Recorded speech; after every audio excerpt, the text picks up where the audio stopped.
할렐루야. 오늘 귀한 자리에 오신 여러분들 주의를 환영하고 축복합니다. 우리 서로 보면서 한번 이렇게 서로 축복합시다. 말씀 있는 자리가 복된 자리입니다. 요한계시록을 통해 하나님의 음성을 들어봅시다. 할렐루야.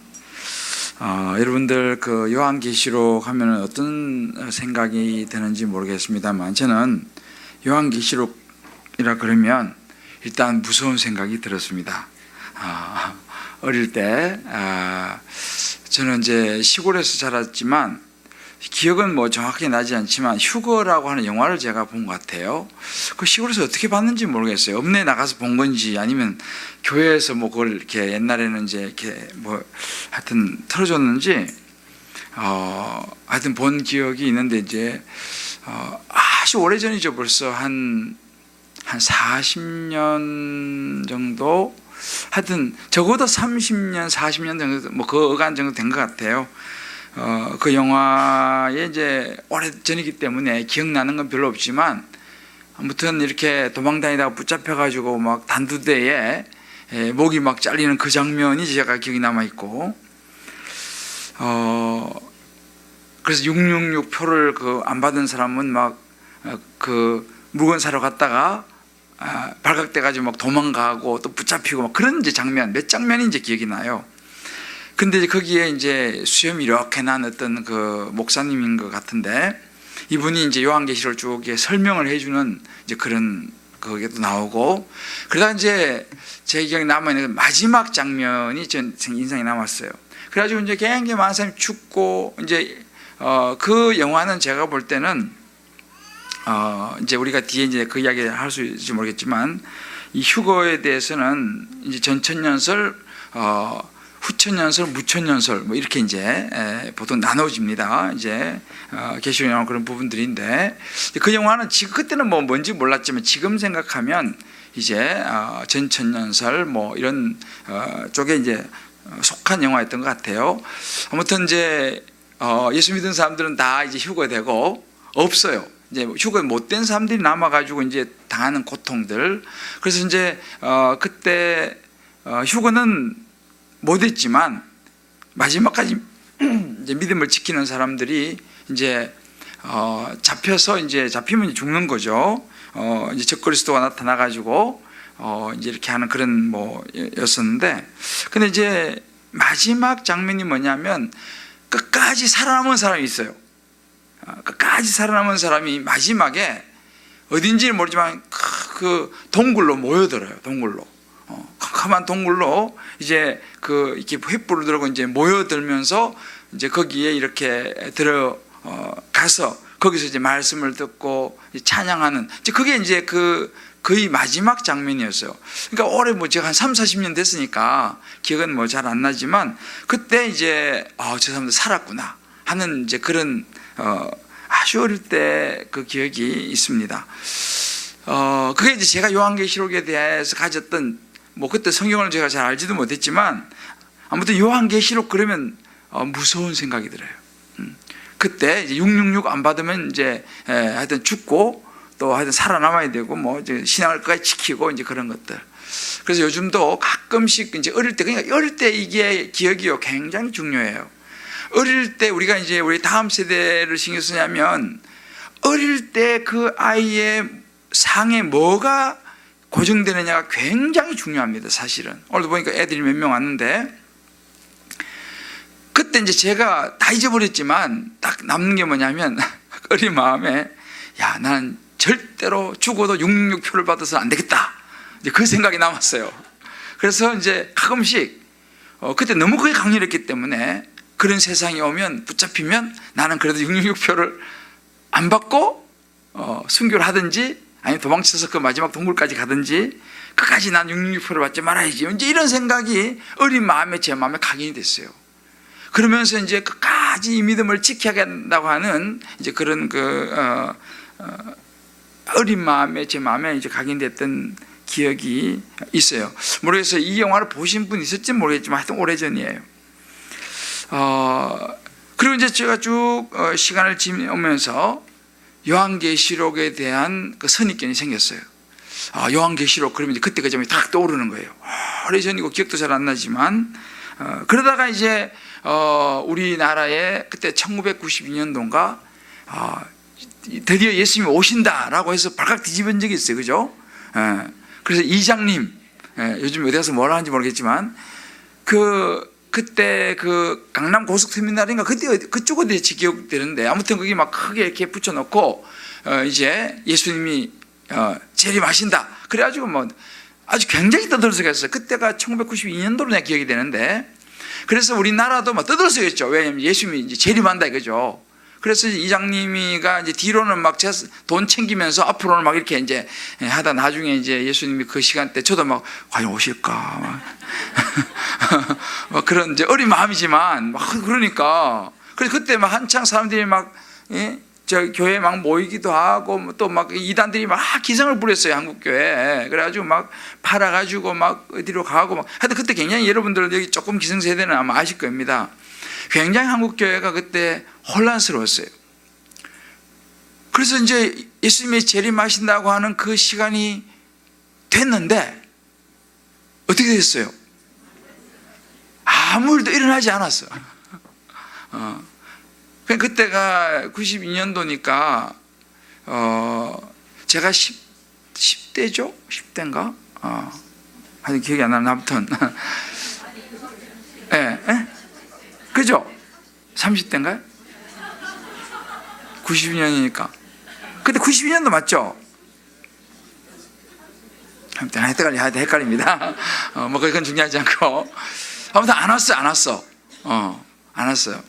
그러면서 이제 한국 교회 안에 이런 그 계시록에 대한 더 안 좋은 부정적 영향이 확 미쳤어요.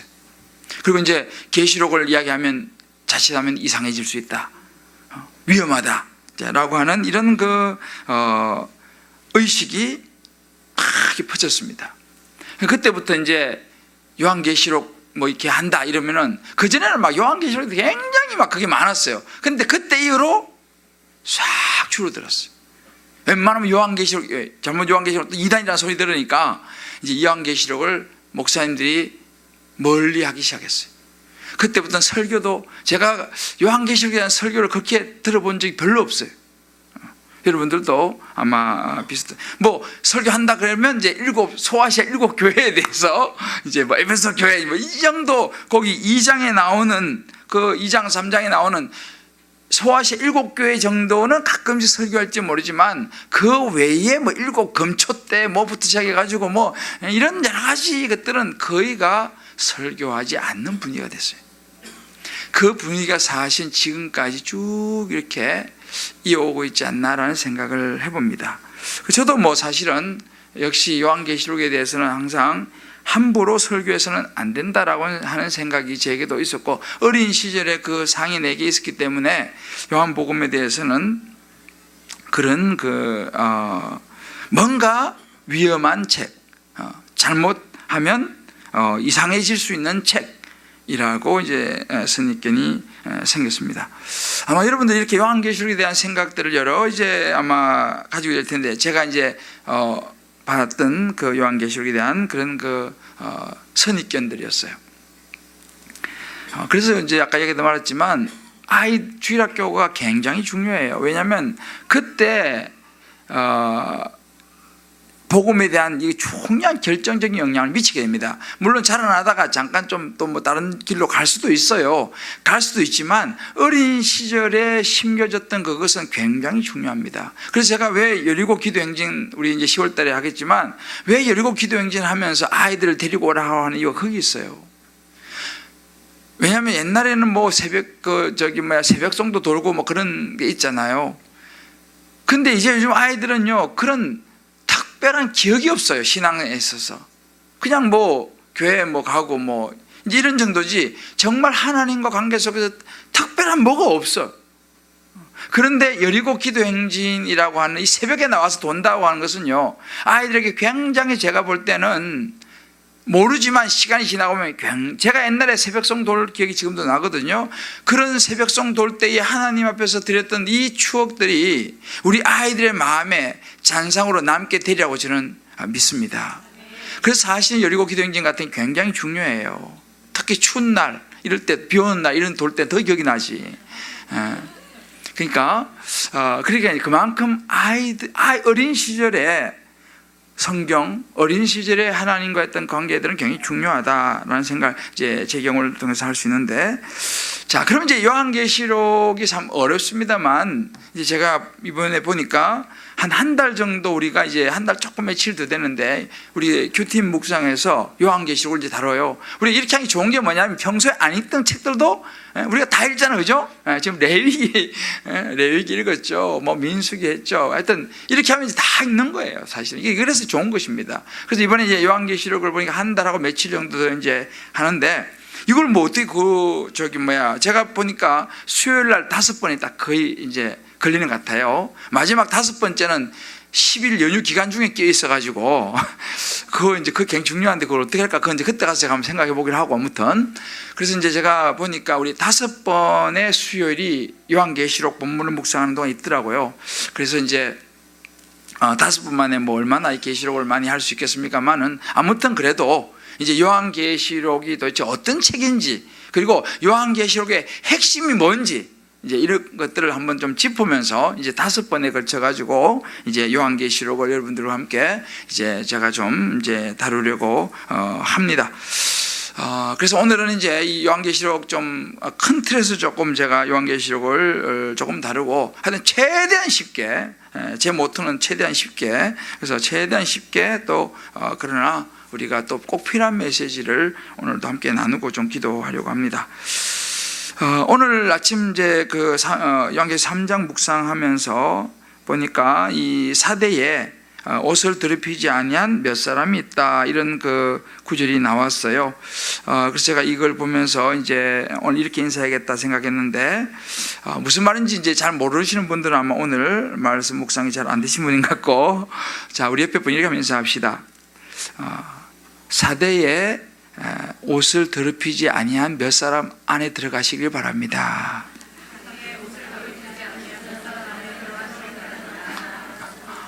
할렐루야. 이제 무슨 말인가 하시는 분들은 가셔서 요한계시록 3장 앞부분을 읽어보시면 아마 이해가 될 것 같습니다.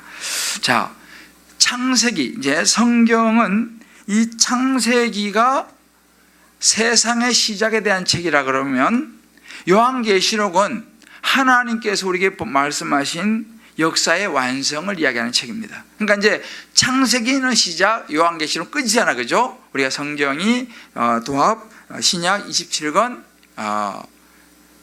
구약이 39권, 상구 27, 그죠? 구약을 39권, 상구 곱하면 신약 27, 신약은 27권, 도합 66권, 이게 성경이에요.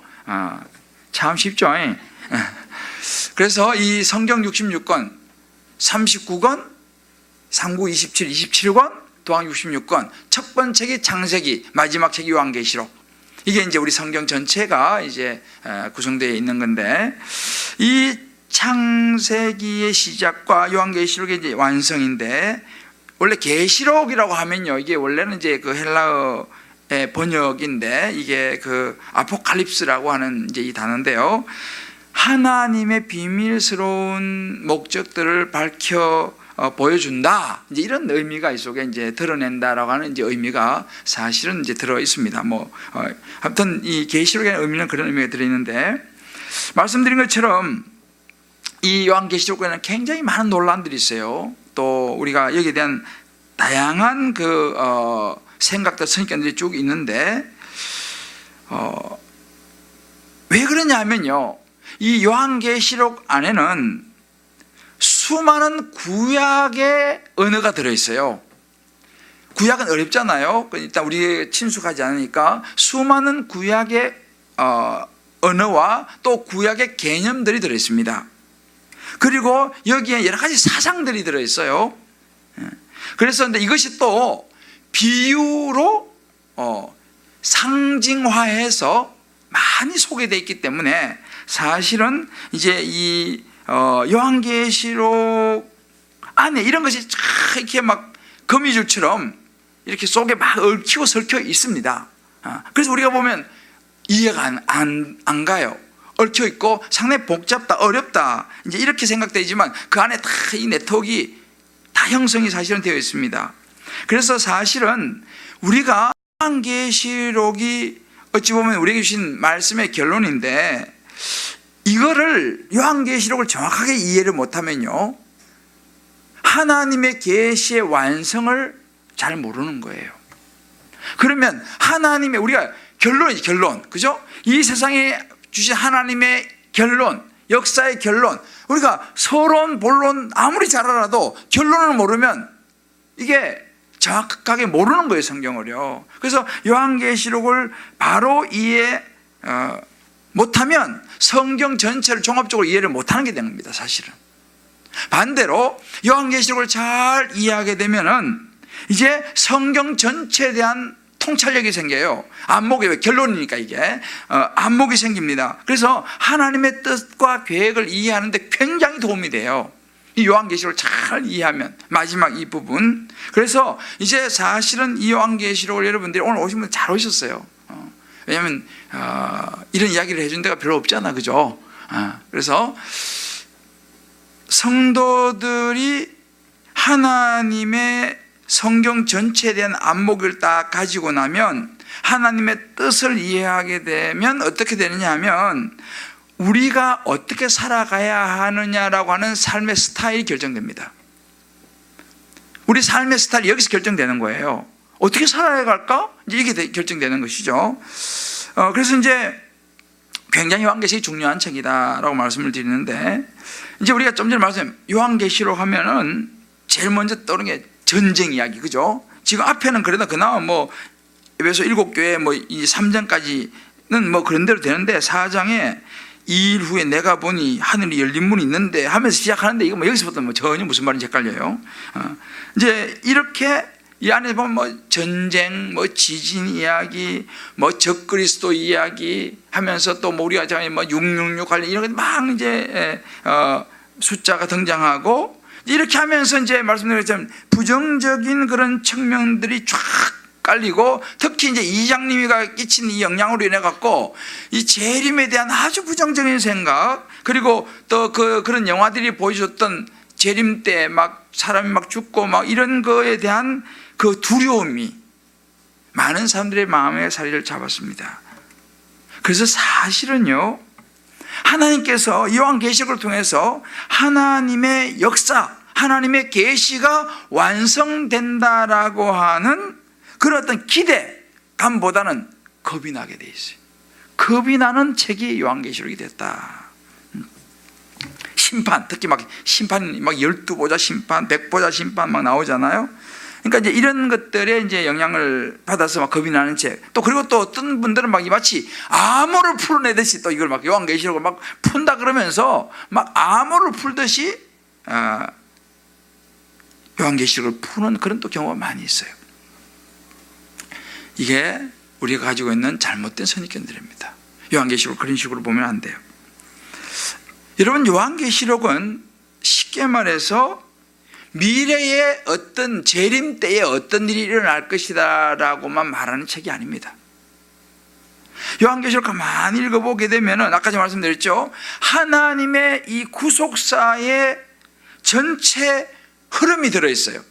그리고 마지막에 지금까지 어떻게 하나님의 구속사가 성취되어 왔고 현재 어떻고 앞으로 완성될 것인가에 대한 부분이 들어있습니다. 그러니까 오늘 여기서 이제 나옵니다만은 요한계시록에 반복되는 말이 우리가 읽은 것과 지금 읽고 있는 것과 장차 올 것, 이렇게 이런 말이 많이 나와요. 이 말은 과거, 현재, 미래. 그러니까 과거에 역사하신 하나님, 현재 역사하고 계시는 하나님, 미래 역사하신 하나님, 이제 이런 것을 쭉 이 계시록에서 풀어주면서 당시에 이제 좀 더 말씀드리겠습니다만, 당시에 이 요한계시록 편지의 편지, 이 편지를 읽는 성도들로 하여금 자신의 삶의 현장을 똑바로 인식하고 어떻게 살아야 할 것인가를 가르쳐 주는데 중요한 목적이 있었습니다. 그래서 우리가 요한계시록을 잘 이해하게 되면요, 소망이 생기게 돼 있어요. 기쁨이 오게 돼 있습니다. 기대가 생기게 돼 있어요. 이게 요한계시록을 바로 이해하고 바로 읽으면요, 우리 안에 막 소망이 넘쳐요.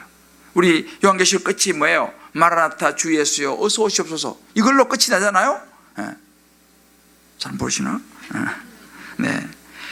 요한계시록의 마지막 22장 20절에 보면 21절까지 있어요. 이것들을 증언하시니가 이르시되 내가 진실로 속히 오리라 하시거늘 아멘 주 예수여 오시옵소서. 이게 결론이에요. 그래서 요한계시록을 잘 이해하게 되면요, 겁나고 두려운 게 아니고 소망이 넘치고 막 기대가 되고 기쁨이 넘치고, 이것이 성경적인 요한계시록을 이해하는 것입니다. 할렐루야. 그래서 이 요한계시록에 보면 이제 내가 우리 19절, 오늘 19절 말씀 있잖아요. 19절 계시록 1장 19절에 보면 그러므로 내가 본 것과 이렇게 나옵니다. 19절 내가 본 것과, 여기서 내가 본 것은 뭐냐면 계시록 1장 9절에서 20절에 나오는 말씀이에요. 내가 본 것, 그리고 지금 있는 일, 지금 있는 일과, 이 지금 있는 일은 2장 3장을 이야기합니다. 2장 3장, 지금 이제 2장 3장은 소아시아 7교회에 대한 이야기예요. 2장 3장 이제 있는 일, 그리고 장차 될 일, 이것은 4장부터 22장 끝까지, 이것은 장차 될 일입니다. 그래서 과거와 현재와 미래를 다 포함하고 있어요. 그래서 요한계시록이 다 들어있어요. 그래서 요한계시록이 하나님의 뜻과 계획이 어떻게 전개되어 왔고 지금 어떻고 앞으로 어떻게 전개될 것인가에 대해서 잘 이야기해 주는 책이 요한계시록이다. 이 요한계시록은 AD 이제 한 90년에서 100년 정도에 이제 이게 기록이 됐습니다. 예루살렘이 두 번 파괴됐어요. 한 번은 바벨론이 이제 침공을 했을 때 1차 성전 파괴가 일어났습니다. 그때로부터 400년 후에 2차 예루살렘 파괴가 일어나요. 그때 이제 로마가 헤롯 성전을 완전히 무너뜨려 버리는 그런 이제 파괴가 일어나는데, 이 요한계시록은요, 두 번째 예루살렘 성전이 완전히 파괴된, 로마에 의해서 파괴되는 그 시점 근처에 요한계시록이 쓰여졌습니다.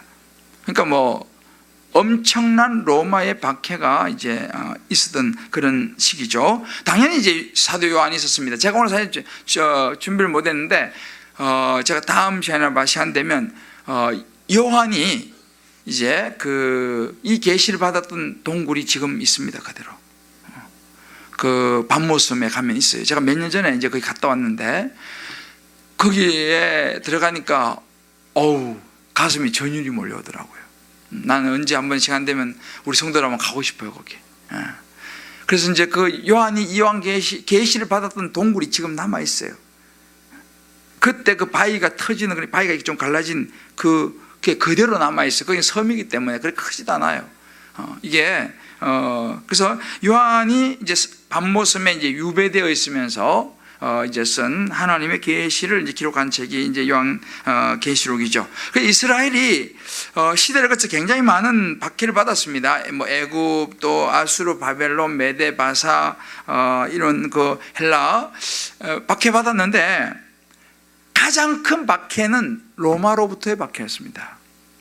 그래서 우리가 이제 보통 많이 접하는 순교자들 막 이런 것들 보면 거의가 이제 그 로마의 박해 부분입니다. 그래서 뭐 요즘 가끔 영화 같은 거 나오고 뭐 배너 뭐 옛날 영화지만 이런 거 나오고 콰바디스 도미네 해가지고 나오고 이런 것들은 거의 다가 이제 로마로부터의 박해의 그런 이제 시대였어요. 그러니까 이 요한계시록은 로마의 박해가 거의 절정에 달했던 그런 시절에 이제 이 계시가 써졌는데, 그러니까 예수님이 12제자 중에서 이제 다 순교했습니다. 근데 이제 사도 요한은 유배를 가서 거기서 이제 노역을 하면서 뭐 끝까지 이제 살면서 이것을 이제 기록했죠. 근데 당시에 이 로마가 이 황제 이 숭배 사상이 굉장히 강했습니다. 네로 황제로부터 해가지고 이 시즈 이런 그 엄청난 황제 숭배 사상이 강력했기 때문에 이 예수를 믿는 이런 그 기독교 공동체 또 이런 요한 공동체 이런 사람들은요 그 사람들은 아주 가시였습니다. 잡히면 죽는 거죠. 아주 그러니까 반대로 이 로마가 얼마나 유대인들 이런 그 기독교 공동체를 박해를 하고 싫어요 했다면 반대로 기독교인들에게 있어서는 이 로마라고 하는 존재는요 정말 위협적인 존재였습니다. 잡히면 그냥 죽는 거예요. 이런 정말 암울한 시대였습니다. 그런 암울한 시대 제가 이제 그 그리스에 가면요 마테오레라고 하는 그 수도원이 있어요. 그 그리스에 있는데 제가 사실 보여줄 게 많지만 오늘 요즘 좀 우리가 이게 정비 중에 있어갖고 못 보였는데 제가 그것도 한번 여러분 시간 될 때 보여드리고 싶어요. 한 300m, 500m 위에 깎아지른 듯한 절벽이에요. 절벽인데 그 위에 수도원이 있어요. 300m에서 500m 높이가 있어요. 그러니까 접근을 못하는 게 거기는. 거기에 숨고 올라가서 신앙을 지켰던 사람들의 그 수도원 생활이 있어요. 저는 EBS에서 방영이 됐어요, 이게요. 근데 그 마테오레 수도원에 가면 그 300m, 500m 가까이 절벽을 이제 지금은 이제 연결해갖고 사람이 이제 들어갈 수 있게 이렇게 해놨어요. 이제 근데 뭐 진짜 엄청나요. 근데 그 수도는 저 안에 가면 거기 이제 해골들도 있고 막 이제 이렇게 다 있어요. 거기서 이제 죽고 이제 거기서 이제 이 시신을 묻을 데가 없으니까 잠깐 감회장했다가 이제 한 1년 지나면 뼈만 수거해갖고 이제 뼈만 이렇게 이제 그 안에 이렇게 쫙 넣어놓는 낙골 땅이죠. 근데 거기에 가면 거기에 그림 같은 게 쫙 그려져 있어요. 이제 그 안쪽에 들어가면 근데 그 그림이 굉장히 잔인합니다. 그 당시 어떤 박해를 받았는가라고 하는 그 박해의 모습을요 그림으로 그려갖고 그 안에 해놨어요. 그 보면 사람을 갖다가 펄펄 끓는 가마솥에 던져 넣어서 죽이는 거예요. 그리고 막 사지를 이 애들을요 부모가 보는 앞에서 사지를 찢어서 그런 아주 잔인한 기름에 튀겨 죽이고 불가마에 구워 죽이고 뭐 사자 밥으로 던지고 하여튼 막 그 당시 우리가 상상할 수 없는 엄청난 박해가 일어났어요. 그 장 그림을 그렇게 이렇게 그려놨어요.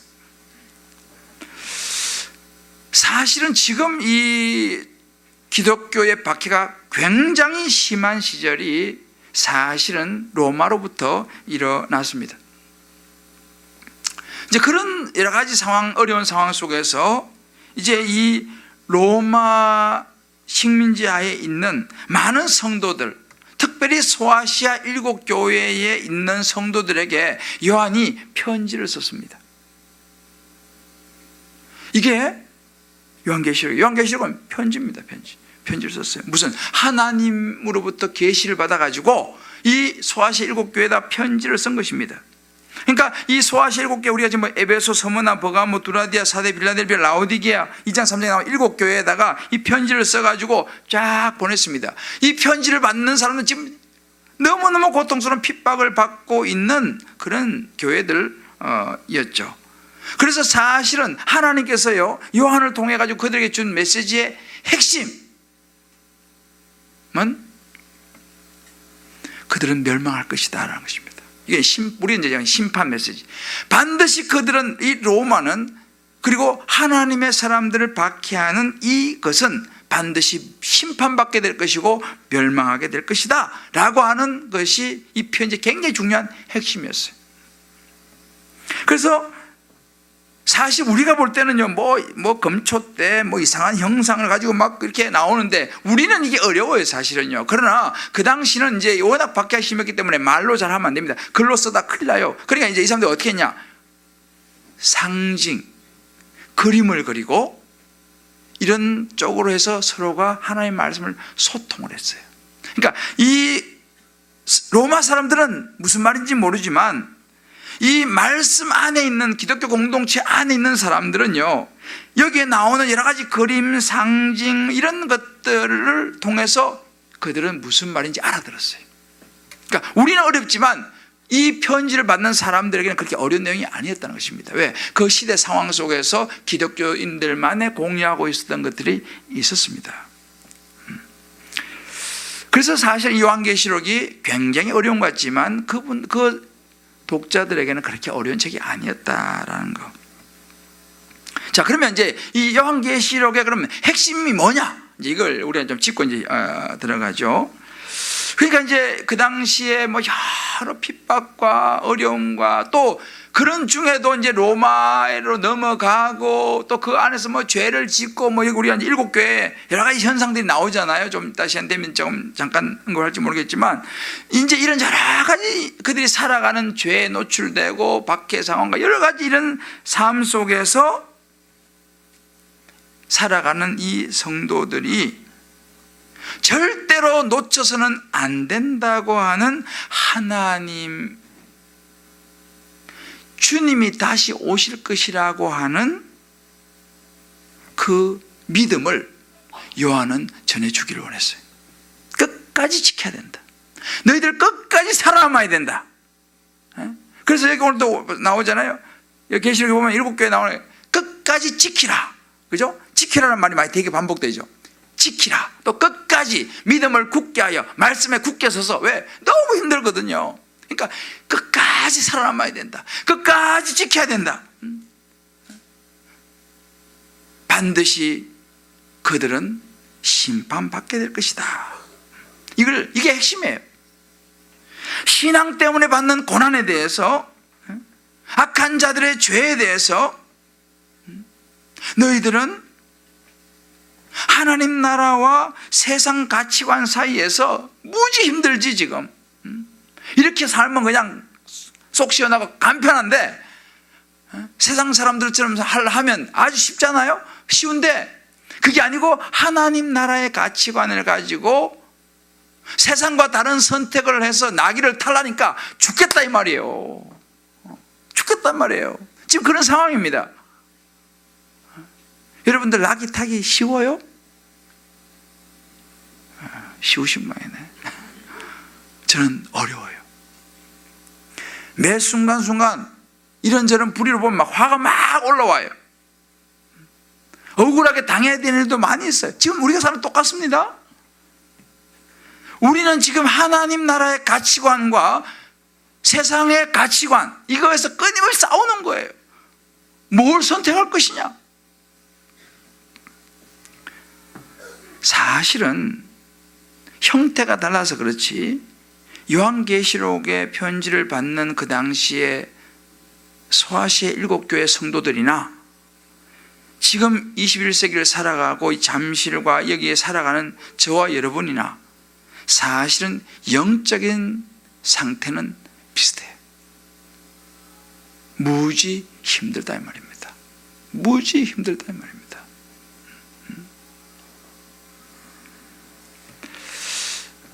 이런 힘든 시대에서 사도 요한을 통해 하나님께서 주시는 메시지가 뭐냐? 악은 세상의 가치관은 반드시 무너지고 내가 심판할 것이고 결국 끝까지 견디고 말씀대로 따라가는 그 가치관을 붙잡는 너희는 결국은 승리하게 될 것이다. 할렐루야. 이게 요한계시록 결론이에요. 요한계시록 끝났어요. 뭐 복잡게 많이 있지만 이게 결론입니다. 끝까지 세상 가치관과 하나님 나라의 가치관을 사이에서 세상과 다른 선택을 해야 된다. 날마다 나귀를 타야 된다. 이게 요한계시록의 결론입니다. 그러면 오늘날 당시의 로마 제국이 뭐냐? 이건 우리 적용 그대로 적용됩니다. 그 당시 로마 제국이 오늘 우리에게는 뭐냐라는 것입니다. 그렇게 박해하고 죽이고 못 살게 하고 유혹하고 타협하게 만들고 하는 그런 로마 제국과 당시의 수많은 시대 풍조가 오늘 저와 여러분이 살고 있는 이 시대 속에서 우리 가정에서, 직장에서, 사회에서, 교회에서 어떻게 적용할 수 있느냐? 물질주의입니다. 오늘날 시대 로마는요, 물질주의예요. 오늘날 모든 세상은 물질이 가장 파워가 있어요. 돈이 가장 파워가 있어요. 누구도 예외가 없어요. 저도 마찬가지예요. 예외가 없어요. 모든 사람은 이 돈, 물질 앞에서 지금 싸우고 있는 겁니다. 물질이라고 하는 이 로마의 박해를 받는 거예요. 하나님 나라의 가치관을 가지고 있으려고 하니 너무너무 힘든 것입니다. 이게 지금 로마입니다. 물질주의. 우리 말 시키면 자본주의. 또 하나 큰 축은 뭐냐면 인본주의입니다. 인본주의. 사람 중심.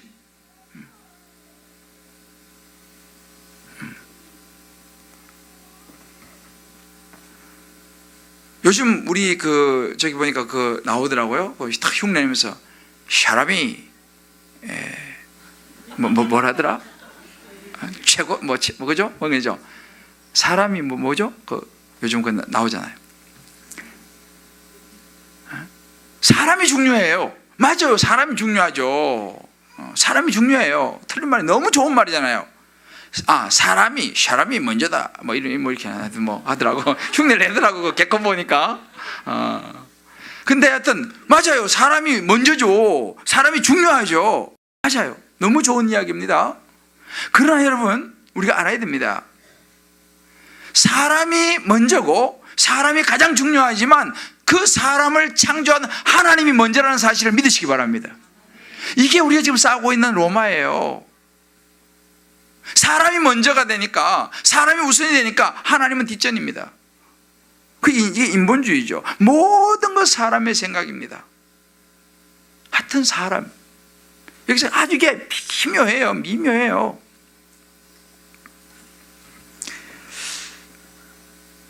이러한 로마 제국, 바벨론, 물질주의와 자본주의와 인본주의 이런 것은 결국은 멸망하게 될 것이다. 그리고 어렵지만 예루살렘의 영광, 하나님 나라의 가치관을 가지고 끊임없이 기복보단 팔복을 쫓아 하나님 중심적으로 살려고 발부둥치고 끝까지 지켜내는 사람은 예루살렘의 영광을 보게 될 것이다. 할렐루야. 이게 요한계시록이에요. 쉽게 말씀드려요. 이게 전부 다입니다. 이제 이 안에 여러 가지가 들어있지만 하여튼 핵심은 이거예요. 자, 우리 옆에 분하고 한번 서로 격려합시다. 요한계시록을 다 뗐습니다. 그래요. 이게 요한계시록이에요. 안에 여러 가지 많이 들어있지만 다 뗐어요. 자, 우리 다시 이렇게 축복합시다. 바벨론과 로마의 가치관을 버리고 하나님 나라의 가치관을 가지고 살아가야 합니다.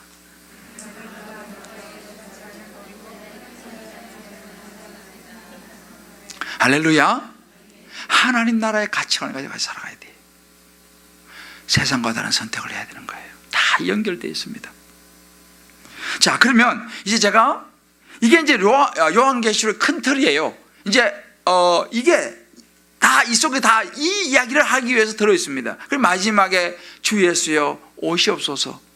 소망이죠. 왜요? 끝까지 지키고 견디고 버틴 사람에게는 소망이 있는 거죠. 주 예수여 오시옵소서. 마라나타. 왜? 주님 만나고 싶잖아. 안 그래요? 내가 이렇게 힘들게 믿음을 지켜냈는데, 내가 이렇게 세상 사람 가치관과 싸워갖고 너무 힘들었어요. 주님 만나고 싶습니다. 세상과 다른 선택하는데 낙이 타는 선택이 너무 힘들었습니다. 주님, 남들은 뭐 다 편하게 잘 지내고 뭐 그냥 그렇게 잘 지냈는데 저는 그렇게 하기 너무 힘들었어요, 주님. 이런 분들은요, 주님을 사모하게 돼요. 주님 만나고 싶습니다. 주 예수여 오시옵소서. 이런 마음의 고백이 나오는 거예요. 아무나 그런 고백이 나오는 게 아닙니다. 그 기대와 소망. 바울이 그런 고백하잖아요.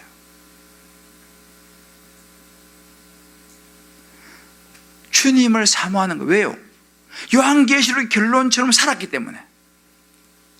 정말 주님 힘들지만 주님을 기대하며 살았기 때문에. 저도 마찬가지고 여러분도 마찬가지고 이 땅에 사는 동안요, 정말 우리가 무엇을 바라보고 살아야 되는지가 답이 딱 나와요. 제가 지난주에 말씀드린 인생 진짜 짧습니다. 정말 짧아요. 저는 이번에 영국 가가지고 정말 성공하고 출세한 분들 좀 만났어요. 큰 대기업에서 하여튼 잘 나가신 분이었어요. 보니까 서울대 나와가지고, 그 당시 서울대는 뭐 하여튼 이분이 서울대 나오셔갖고 큰 대기업에서 잘 나갔던 사람이에요. 그러다가 이제 나이가 이제 들어갔고 은퇴하면서 그냥 런던에 그냥 정착하셨어요. 지금도 이제 사업을 하시면서 아들, 딸 너무 잘 됐더라고. 보니까 아들, 딸이 뭐 하나는 의사, 하나는 약사 해가지고 지금 돈도 잘 벌고 뭐 다 잘 됐어요. 근데 그러니까 이분은 뭐 세상적으로 보면 다 이루었죠. 뭐 지금도 뭐 굉장한 하여튼 뭐 남부럽 게 없어요. 근데 이분 두 가지 이야기를 하더라고요, 저한테. 목사님, 참 제가요, 솔직히 제가 말씀드린 일주일밖에 안 지나갔는데, 일주일밖에 안 지난 것 같은데 제 나이 벌써 70이 넘었네요. 그러더라고. 일주일밖에 안 지났는데 70이 넘었대. 그 얘기를 하시는 거예요. 진짜 일주일밖에 안 된 것 같대. 근데 70이 넘었더라는 거예요. 우리 권사님들 진짜 한 3일밖에 안 지난 것 같지 않아요? 그죠? 자기 마음은 너무 젊다는 거야. 지금 70 몇인데 이분이 자기 마음은 너무 적고 일주일 전이니까 얼마나 마음이 젊어요. 근데 나이가 70 넘어버렸대. 그렇다 하는 이야기가 뭐냐면, 또 한 가지는 사람이 그립대요. 친구가 없대. 자기가 나이 되고 보니까 이제 그 영국에 같이 주재원으로 나왔던 그 사람들은 다 돌아가고, 그중에 그래도 한두 명 이렇게 이제 자기처럼 사람이 있는데 서로 이게 대화도 잘 안 되고, 한국에 한번 왔대요. 한국에 오니까 부모님들 다 돌아가셨어. 누가 반겨주는 사람이 없잖아요.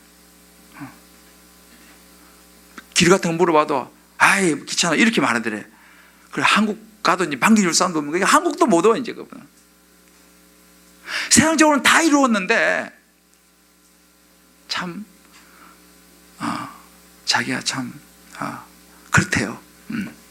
그 내가 보니까 하여튼 신앙생활은 그렇게 열심히 하지는 않으시는 것 같더라고. 근데 우리 교회 교인이면 내가 좀 내가 이야기하겠지만, 뭐 우리 교회 교인도 아닌데 내가 그러시냐고 뭐 그리고 말았지. 그 목자가 따로 있는데 내가 괜히, 그죠? 근데 여러분, 인생이 그래요. 저는요, 요즘 솔직히 말하면요, 길 가다가 연세 많이 드신 분들 보면 저 여사를 안 봅니다. 왜? 무슨 생각하는지 알아요? 나도 며칠 안 남았다 이 생각이에요. 진짜 여러분들 보세요. 제가 이렇게 연세 많이 드신 분들 이렇게 천천히 이렇게 막 입양도 짓고 같이 다니잖아요. 사실은요, 며칠 안 남았어요. 저도 혹거리 됩니다. 일주일 지나면 그래 될 거예요. 일주일 지나면. 그때가 뭐 생각이야. 일주일 전에. 여러분의 인생에 오늘이 가장 젊은 날인 줄 믿으시기 바라요. 오늘이 가장 젊은 날이에요. 옛날 생각할 거 없어요. 오늘이 가장 젊은 날이야. 오늘 가면 또 하루 늙었어. 지금이 가장 젊은 거예요. 지금이 가장 젊은 거야. 이게 인생이에요. 정말 짧습니다. 무슨 이야기입니까? 결국은 하나님 앞에 서는 거예요. 할렐루야. 결국 하나님 앞에 섭니다. 이렇게 얘기해도 별로 와닿지는 않을 거예요. 그렇죠? 그렇지만 사실이에요. 이거 생각해야 됩니다. 주 예수여 어서 오시옵소서. 우리 인생의 결론을 생각하는 사람하고요, 결론 막 그때가 되겠지, 천만의 말씀. 그 결론을 생각하는 사람 오늘의 삶이 다를 수밖에 없어요. 왜? 오늘의 자세가 다를 수밖에 없어요. 내 인생의 결론이 보이는데, 그렇잖아요? 내가 그저도 어떤 분하고 그런 이야기를 했어요. 집사님, 정말 천국이 내 눈앞에 보인다면 우리가 어떻게 살아갈까요? 내가 그렇게 물어봤어요. 진짜 천국이 눈에 보인다면 오늘 우리가 어떻게 살아가겠냐라는 거예요. 여러분 솔직히 한번 생각해 보세요. 저와 여러분 앞에 천국이 보여요. 내가 갈 천국이 보여. 그냥 막연하게 나 죽으면 천국 가지, 예수 믿으면 천국 가지, 뭐 이거 하고, 그래 나는 천국 가야 될 사람이야 라고 생각하면서 정말 천국에 대해서 생각하면서 살아가는 사람하고는요, 어떨 것 같아요 여러분들? 자세가 같을 수가 없어요. 생각하는 거 같을 수가 없어요. 왜? 천국이 보이는데 뭐. 근데 사실 우리는 천국, 저도 마찬가지 천국 생각하고 말도 하고 이렇게 하지만 생각보다는 천국이 구체적으로 와닿질 않아. 요한계시록 그 얘기하는 거예요. 천국이 온다는 것입니다. 너가 내 앞에 설 때가 온다는 것입니다. 너가 지금은 힘들고 어렵고 막 그냥 세상에 여러 가지 일에 치이지만 소망을 가져라.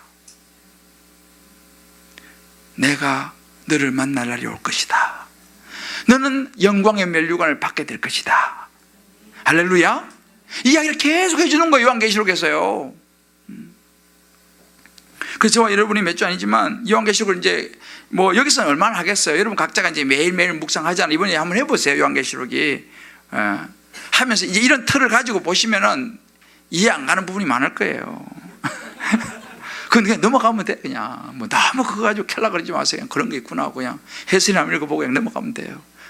이미 우리는 핵심을 가지고 있으니까. 그러나 그 가운데 성령께서 우리의 눈을 열어주시면요, 저와 여러분의 가슴에 하나님 나라에 대한 눈이 열리게 될 줄을 믿습니다. 기대와 소망과 기쁨이 넘치게 될 줄을 믿습니다. 이게 이제 신앙생활이 되는 거예요.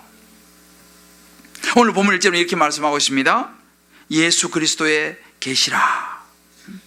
예수 그리스도의 계시라. 우리 1절 다시 한번 같이 한번 읽어볼까요? 1절 성경에 있는 분들 1절. 다음 주는 좀 자막 좀 준비해 주시고, 자 1절 시작. 예수 그리스도의 계시라. 이는 하나님이 그에게 주사 반드시 속히 일어날 일들을 그 종들에게 보이시려고 그의 천사를 그 종 요한에게 보내어 알게 하신 것이라. 아멘. 여기 보면요, 예수 그리스도의 계시라라고 했습니다. 이 계시라는 것은 이 요한계시록이요, 영어로 보면 revelation이에요. 이게 reveal이라고 하는 이 단어에서 나왔는데, 이 계시라고 하는 이 말 뜻은, 그리스도의 계시다라고 하는 것은 보여주다, 드러내다, 밝히다, 이런 뜻이 revelation이라고 하는 이 단어 속에, 이 계시라고 하는 단어 속에 포함이 되어 있어요. 그래서 때로는 성경이 뭐냐면 꿈이라고 번역을 하게 돼요. 번역도 조금 다른데, 꿈이 없으면 멸망할 짐승과 같다, 이런 이제 구절이 있죠. 그리고 잠언 29장 18절 보면 묵시가 없으면 백성이 방자에 행하거니와 율법을 지키는 자는 복이 있느니라 그랬습니다. 이게 묵시라고 말해요. 묵시가 없으면 백성이 방자에 행하고 율법을 지키는 자 복이 있다. 시편 49편 20절에 보면 종지에 처하나 깨닫지 못하는 사람은 멸망하는 짐승과 같다, 이렇게 말합니다. 여기서 말하는 이 꿈, 묵시, 깨닫는 거, 이게 뭐냐면요, 다 레벨레이션이에요. 계시입니다. 하나님의 이 말씀을 깨닫지 못하는 사람은 멸망하는 짐승과 같다. 이 하나님의 말씀이 없으면 백성이 방자에 행한다는 것입니다. 자기 마음대로 살아가는 거예요. 마음대로 살아가요. 방자하게 살아간다. 자, 그러면 이 계시, 하나님의 말씀인데, 오늘 성경에 보면요, 누구의 계시라고 그랬습니까? 누구의 계시요? 예수 그리스도의 계시다. 여기 중요한 거예요. 예수 그리스도의 계시다. 아무 계시가 아니에요. 예수 그리스도라고 하는 이 분에 대한 하나님의 말씀이다 라고 하는 거예요. 그 성경에서요, 우리가 모든 성경의 목적과 답이 하나님의 말씀의 핵심은요, 예수 그리스도인 줄 믿으시기 바랍니다. 왜요? 예수 그리스도에 관한 계시다 이 말입니다. 예수 그리스도에 대한 말씀이다 이 말입니다. 그래서 여러분, 구약 성경은 핵심이 뭐예요? 오실 메시아 예수 그리스도에 대해서 이야기하는 것이 구약 성경이에요. 신약 성경은 뭐예요? 오신 메시아 예수 그리스도에 대해서 이야기하는 것이 신약 성경이에요. 요한계시록은 뭐냐? 다시 오실 메시아 예수 그리스도에 대해서 말하는 것이 요한계시록이에요. 성경의 모든 핵심은 뭐라고요? 예수 그리스도입니다. 그래서 우리가 심플한 건 뭐냐면, 누구든지 설교를 하든지 뭘 하든지 간에 아무리 비밀한 걸 풀어내고 그냥 무슨 현상을 이거는 이거고 계시록을 풀고 이렇게 하더라도요, 호기심을 만족시켜주고 하더라도 그 안에 예수 그리스도가 없는 것은 그거는 이단입니다. 이걸 아셔야 돼. 아무리 성경을 잘 풀고 이거 상징 일곱 촛대는 뭐고 풀더라도 거기 핵심에 예수 그리스도에 계시기 때문에 예수 그리스도가 안 계시면 그건 아무것도 아니에요. 베드로서 1장 20절에 21절 이렇게 말합니다. 성경을 사사로이 풀고, 이렇게 말했어요. 성경을 함부로 풀고 성경을 함부로 해석해 갖고 하는 것은 위험하다는 거예요. 그 핵심이 뭐냐? 예수 그리스도입니다. 그래서 제가 늘 강조하지만, 우리가 구원도 예수 그리스도를 통해서 받은 줄 믿으시길 바랍니다. 물론 사람들이 그렇게 말해요. 아이, 하나님 믿으면 천국 가죠. 맞아요. 하나님 믿으면 천국 가요. 그러나 더 정확하게 말해서는요, 예수 그리스도를 믿음으로 말미암아 구원을 얻는 줄 믿으시기 바랍니다. 그냥 막연히 하나님 믿으면 천국 가죠. 맞아요. 왜? 성부, 성자, 성령은 한 분이시기 때문에 예수님이 하나님이시잖아요. 그런 의미에서는 맞지만, 사람들이 클리어하게 정확하게 말을 할 필요가 있어요. 예수 그리스도를 믿는 믿음을 통해서, 예수 그리스도 뭐예요? 나의 죄를 십자가에 죽으시고 부활하신 예수 그리스도를 믿는 믿음으로 말미암아 구원을 받았습니다라고 고백하는 것이 가장 정확한 고백입니다. 할렐루야. 그래서 이 예수 그리스도의 계시라고 하는 이것이 너무 중요해요. 그래서 요한계시록의 핵심은 예수 그리스도예요. 다른 상징 풀고 이런 거 너무 그거 신경 쓰지 마세요. 그런 건 잘 몰라도 돼요. 물론 알면 더 좋지만 예수 그리스도를 아셔야 돼. 할렐루야. 그래서 이 예수 그리스도를 안에서 드러내는 것이 요한계시록입니다. 그분이 오실 것, 오신 것, 다시 오실 것들. 그러면 이제 여기서 우리가 이제 가는 게 뭐냐면, 그럼 예수님의 관심이 어디 있냐 말이에요. 예수님의 관심이 어디 있냐. 그래서 요한계시록 제일 먼저 등장하는 게 뭐가 등장합니까? 2장에 들어가면 뭐가 등장해요? 7 교회가 등장하잖아요. 예수님의 관심은 교회에 있습니다.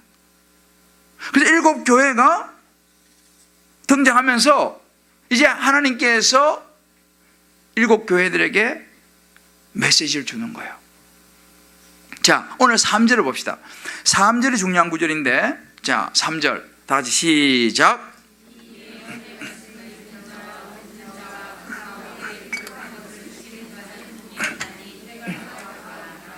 아멘. 보세요. 복이 있다. 오늘 제가 했잖아요. 요한을 통해 주신 3가지 축복의 통로입니다. 자, 축복의 통로를 오늘 말씀하고 있어요.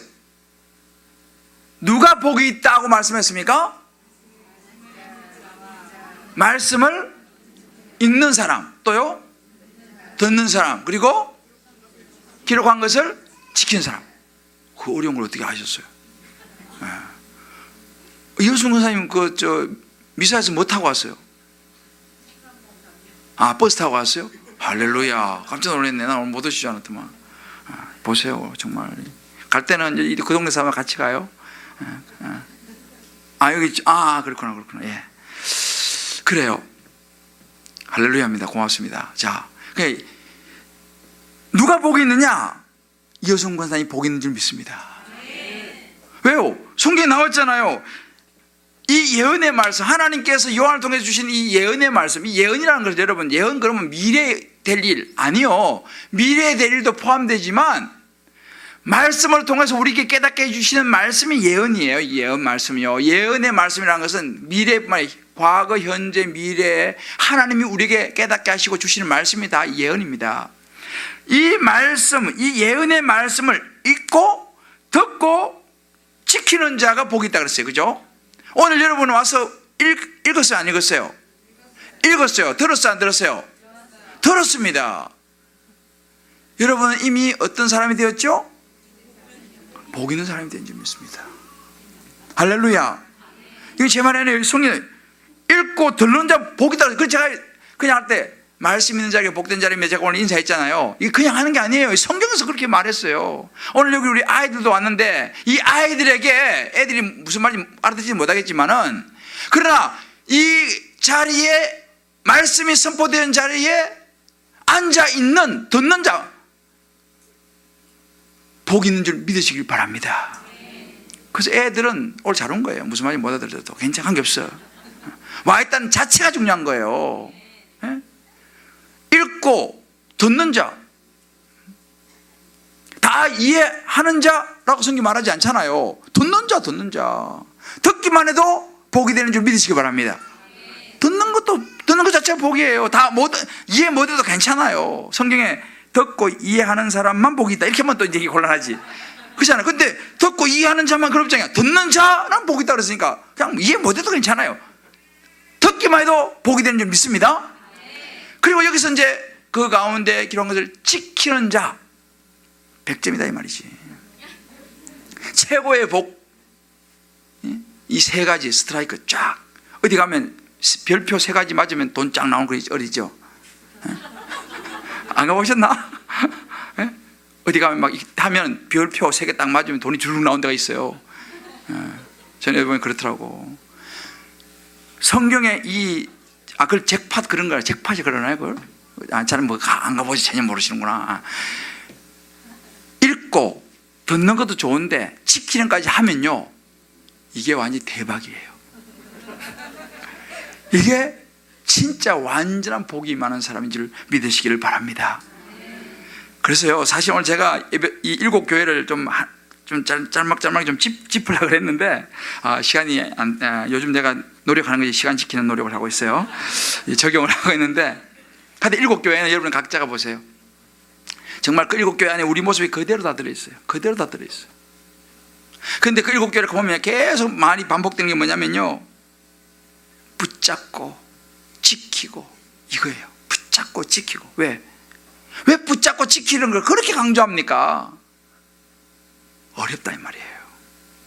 하나님 말씀을 읽고 듣고 지키는 이거 쉬우면은 뭐 이렇게 이야기하겠습니까? 이게 어렵다 이 말입니다. 말씀을 읽기가 어렵다는 거예요. 앞으로 시대가 가면 갈수록요, 성경 읽기가 어려워집니다. 듣는 거 더 어려워요. 더 어려워요. 그래서 제가 늘 얘기하잖아요. 저는요, 정말 기도하는 것은 뭐냐면, 이제 마지막 시대는요, 진짜 교회는 살아남을 줄 믿습니다. 진짜 교회는 살아남을 거예요. 정말 말씀이 제대로 선포되어지는 곳은 살아남을 줄 믿습니다. 근데 이제 점점 보세요. 말씀을 읽고 듣는 건 무지 어려울 겁니다. 잘 안 읽죠. 일단 잘 안 읽어요, 말씀을. 갈수록 안 읽습니다. 듣는 거 더 안 듣죠. 더 안 듣죠. 재미가 없어. 성경 이해도 안 되고 재미가 없어요. 안 듣죠. 안 읽죠. 그거보다는 청년 경찰이 재밌어. 저도 그거 보려고 그랬는데 못 봤어요. 못 봤는데 하여튼 뭐 되게 그 재밌다더라고. 그 청년 경찰이 재밌는 거예요. 택시 운전사? 내가 없을 때만 그런 게 다 나오더라고. 택시 운전사가 너무 재밌는 거예요. 그러니 성경 잠 오는데요. 이거 그러니까 어떤 분은 잠이 안 올 때는 본대. 그러면 적방이라더만. 이게 뭐냐, 잠이 안 올 때 딱 보면 적방이래. 그것도 좋은 거예요. 하나님이 살아가신 자에게 잠을 주신 줄 믿습니다. 그럼 너무 그럴 거 없어요. 왜냐하면 잠이 안 올 때는 성경을 봐요. 그럼 잠을 주시고 좋은 일이에요. 갈수록 읽고 듣고 지키는 것은 더 어렵습니다. 그러니까 갈수록 복받을 사람이 많을까요? 복받을 사람이 많지 않을까요? 많지 않습니다. 갈수록 복받을 사람이 많지 않습니다. 이건 성경이 우리에게 말해주고 있어요. 갈수록 하나님의 팔복 안에 살아가는 사람은 적을 것입니다. 왜요? 기복이 우리를 완전히 사로잡아 버릴 것이다. 로마가, 바벨론이 우리 마음을 완전히 사로잡아 버릴 것입니다. 우리를 눌러버릴 거예요. 우리 타협하게 만들 것입니다. 그러면 복은 멀어지는 거예요. 하나님 우리 말씀하셨어요. 다른 게 아니라 예언의 말씀을, 하나님의 예수 그리스도에 대한 계시의 말씀을 읽고 듣고 지키는 자가 복이 있다 그랬는데 점점 복이 희미해져 가고 있다라고 우리에게 말씀하시는 책이 요한계시록입니다. 제가 이번에 우리 그 모처럼 이제 말씀 묵상 좀 쭉 읽어봤는데 제가 참 맞아요. 여러분들 이 세상의 문제들이요, 가정의 부부의 문제가 어떻게 해결되는지 아세요? 성경이 너무너무 정확해요.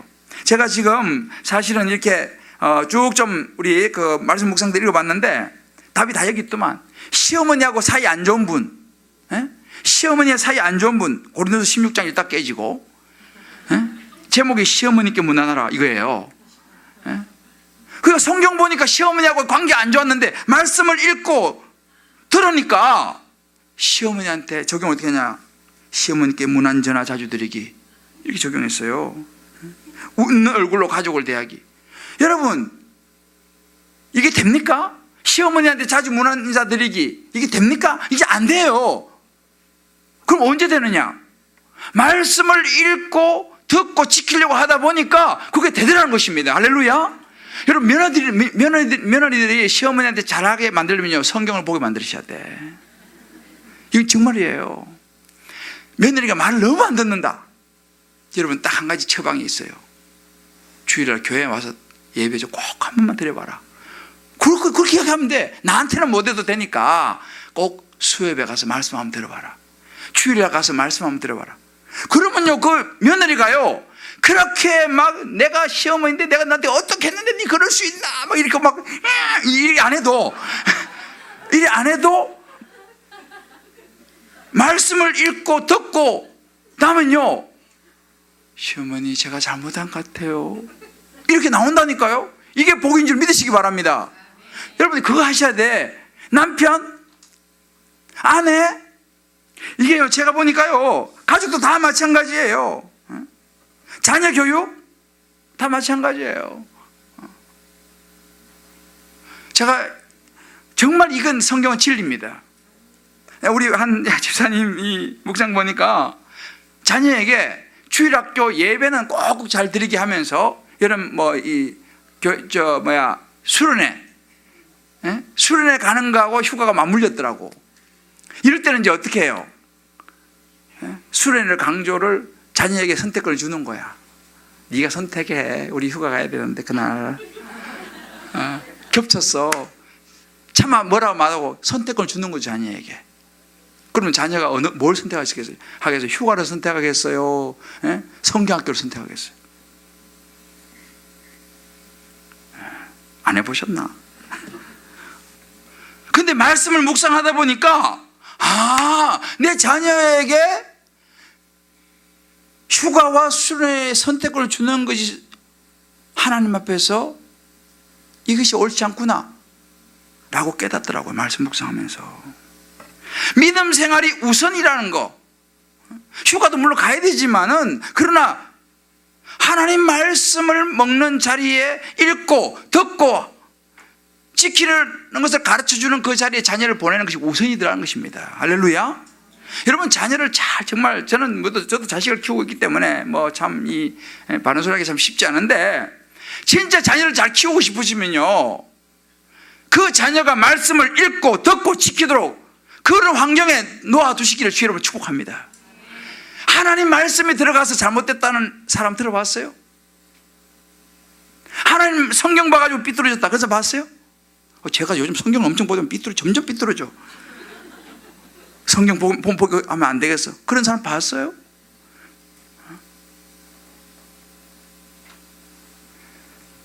자녀 교육의 1번지는요, 자녀가 복받는 자녀가 되는 비결이 있습니다. 말씀을 읽고 듣고 지키게 하면요, 그 자녀가 하나님의 복을 받을 줄 믿습니다. 이건 100%입니다. 그래서 우리 자녀를 어떻게 키워야 될지 연구 많이 하고 공부 많이 하는데요, 다 좋아요. 그러나 그 아이들을 말씀의 환경에 자꾸만 노출시켜야 돼요. 말씀의 환경에 데리고 와야 돼요. 이제 앞으로 우리나라 보세요. 이제 우리나라도요, 공부만 잘해가지고 성공하는 시대가 계속 되겠죠. 그러나 이제는 반드시 그런 시대가 이제 지나가고 있어요. 우리 아이들이 말씀 읽고 듣고 지키는데 우리 부모가 도와주는 것이 그 자녀가 복된 자녀로 자라나도록 하는 비결인 줄 믿으시기 바랍니다. 제가 오늘 하나만 내가 사실 7교회는 그냥 각자 이름 묵상하시고, 한 분이 이 묵상을 했어요. 참 왜 말씀을 읽고 더 듣는 게 중요한가? 앞부분 좀 생략하고, 나의 영혼아 잠잠히 하나님 바라 무릇 나의 소망이 그로부터 나오는도다, 이 말씀을 묵상했는데, 늘 신경질과 화가 많은 남편과 함께 보내는 주말은 그닥 신나지 않는다. 오히려 부담되고 불편할 때가 더 많다. 한동안 잠잠하던 남편이 이번 주말 이상하게 별것 아닌 것들로 짜증을 내고, 특히나 그 짜증이 아이들을 향해서 분출되는 일이 몇 번 있었다. 그다지 혼낼 일도 아닌데 아이들을 윽박지르고 야단치는 모습에 또 남편을 향한 나의 정죄감이 올라왔었다. 몇 번은 좋게 말해서 마무리 지었지만 횟수가 거듭할수록 남편의 언행이 너무 거슬렸고, 큰 잘못도 없이 아빠에게 혼난 아이들이 너무 불쌍했다. 참고 참다가 정말 기회를 봐서 나도 한번 내가 하고 싶은 말들을 폭발시켜야 하나 하던 중, 이거 중요한 거예요. 폭발시켜야 하나 하던 중 주님께서 그걸 원치 않으신다는 마음을 주셨다. 힘들겠지만 한 발짝 물러서서 잠잠하라고, 상황을 바라보지 말고 잠잠히 그 상황을 뛰어넘어 임재하시는 주님을 바라보라는 마음을 주셔서 주먹을 꽉 쥐며 터져 오르는 마음을 누르고 남편에게 단 한마디도 하지 않았다. 그러고 나니 남편이 처한 상황이 눈에 들어오기 시작했다. 최근 이런저런 일들로 주식시장이 좋지 않다 보니 그것으로 인한 스트레스가 엄청나서 쉽지 않은 시간들을 보내고 있는 남편의 모습이 이해되어지기 시작했다. 남편이 겉으로 뿜어내는 화들을 보기 전에 하루하루 너무나 힘들게 버티며 직장 속에서 전투를 벌이고 있을 것을 먼저 이해해 주라는 주님의 마음이 느껴지는 순간이었다. 다윗만큼은 아니어도 내 나름대로는 잘 참고 답답한 환경 속에서 잠잠히 하나님을 바라보라는 말씀은 정말 순종하기 쉽지 않았지만, 이를 악물고 참아내니 정말 상황을 뛰어넘는 주님의 깊은 사랑을 경험할 수 있었다. 내 눈으로는 화나서 소리 지르는 남편의 모습밖에 보이지 않지만, 그 순간 잠잠히 주님께 의지하니 남편을 향한 하나님의 사랑과 안타까움이 느껴지기 시작했던 것이다.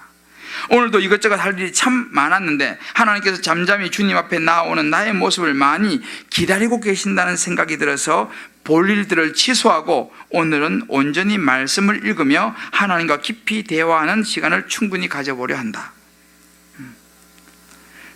이건 이제 말씀 묵상했어요. 일 적용했어요. 오늘 하루 일정들 중 중요하지 않은 일들은 가지치기 하며 주님 앞에 잠잠히 나아가는 시간을 갖겠습니다. 아이들을 대할 때 또 남편을 대할 때 내 감정이 혹시라도 격해지는 사건이 벌어지면 급히 입을 열기보다는 더욱 주님 앞에 잠잠히 나아가 나의 모습을 돌아보도록 노력하겠습니다. 여러분, 이 아내가 무엇으로 이런 마음을 다스리며 이런 눈을 가질 수 있겠습니까? 남편이 잘해줘가지고요, 남편이 아무리 잘해보세요.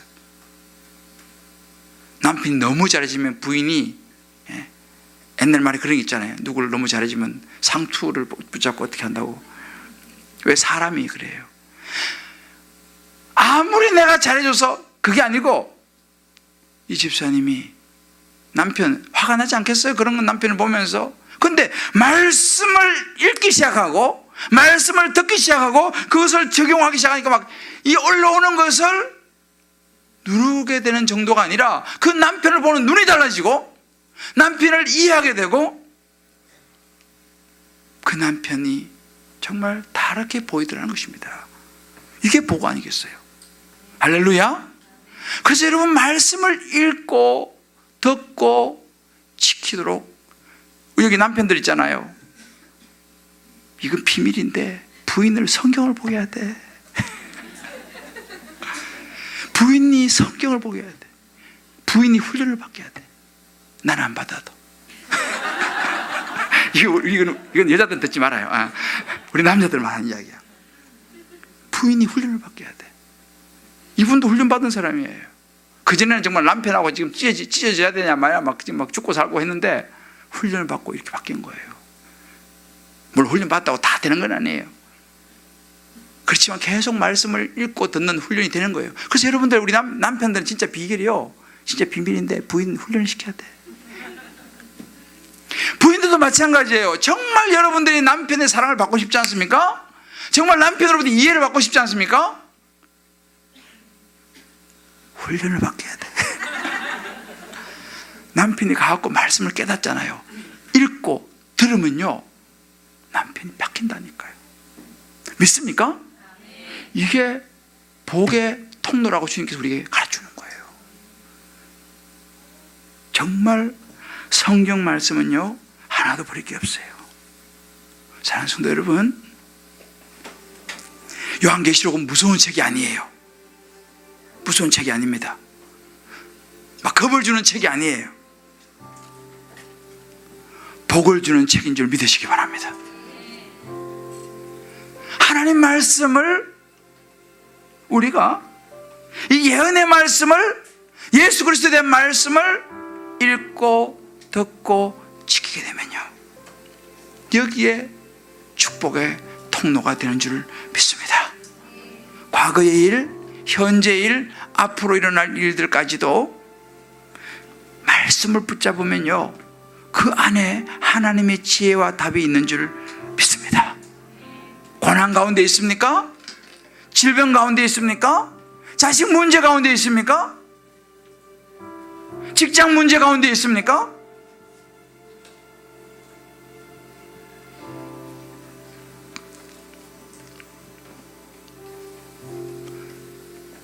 다음 주에 이제 볼 거예요.